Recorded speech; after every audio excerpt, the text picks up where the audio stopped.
स्वागत है आपका हमारे चैनल एक कहानी सुनो में।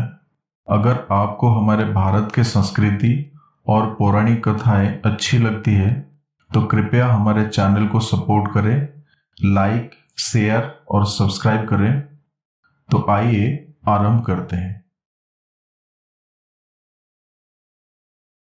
ये कहानी एक ऐसी भावुक व्यक्ति की कहानी है जिसकी जिंदगी में एक बुरा समय आता है और वो उसके बारे में सोच सोच कर हमेशा परेशान रहता है। वो ऊपर वाले को दोष देता है कि आखिर उसके साथ ही ऐसा क्यों हुआ, बाकी सभी की जिंदगी शुरू से ही खुशहाल रही है।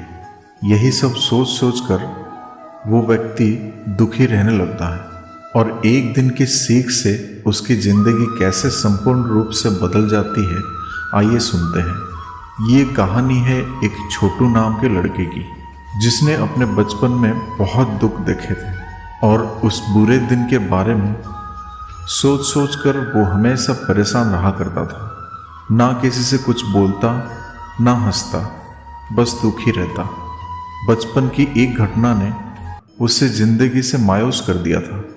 एक दिन की बात है, गांव में एक महात्मा आए हुए थे।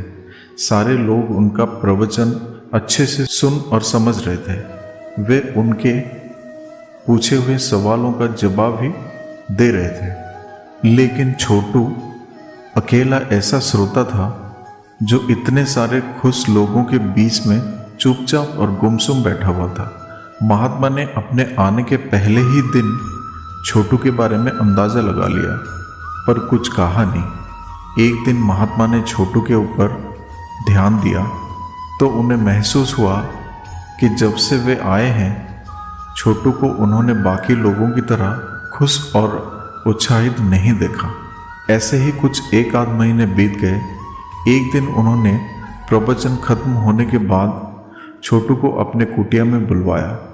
छोटू दुविधा में था कि महात्मा उसे क्यों बुला रहे हैं। कुटिया में पहुंचने पर महात्मा ने उसे बैठने को कहा और बैठते ही उन्होंने पूछा, क्या बात है, तुम हमेशा उदास क्यों रहते हो? किसी चीज को लेकर परेशान हो क्या? अगर चाहो तो तुम मुझ पर भरोसा कर सकते हो। छोटू थोड़ी देर बाद सोचकर हिचकिचाहट भरी आवाज में धीरे से बोला, गुरुजी, वो मैं अपने अतीत को लेकर परेशान रहता हूँ, जिसकी वजह से मैं अपनी जिंदगी नॉर्मल तरीके से नहीं जी पा रहा हूँ। छोटू की बात सुनकर महात्मा जी अंदर गए और हाथ में एक शरबत का गिलास लाकर छोटू को शरबत पीने को कहा। छोटू मना नहीं कर सका। छोटू ने गिलास हाथ में लेकर जैसे ही एक घूंट लिया, अधिक नमक होने के कारण उसने अजीब सा मुंह बनाया। ये देख महात्मा ने पूछा, क्या हुआ, शरबत पसंद नहीं आई? नहीं गुरुजी, ऐसी कोई बात नहीं है, बस शरबत में नमक थोड़ा ज़्यादा हो गया है, छोटू ने जवाब दिया। महात्मा इसी ताक में थे।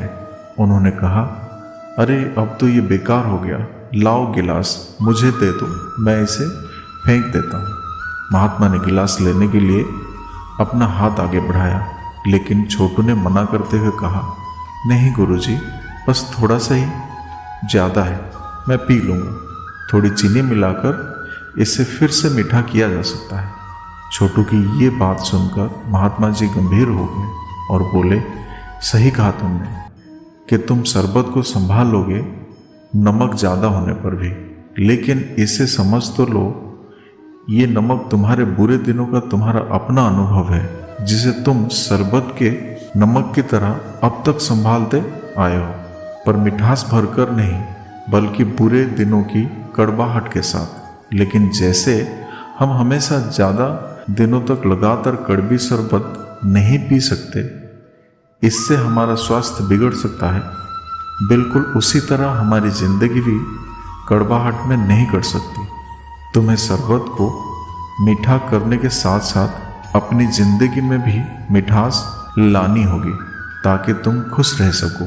हम सबकी जिंदगी में बुरा समय आता है, जिसे नमक को शरबत से बाहर नहीं निकाल सकते, पर चीनी मिलाकर उसकी कड़वाहट को कम कर सकते हैं। वैसे ही हम उन बुरे अनुभवों को भी जीवन से अलग नहीं कर सकते। पर जिंदगी में अच्छे पलों को जोड़कर उसे मीठा जरूर कर सकते हैं।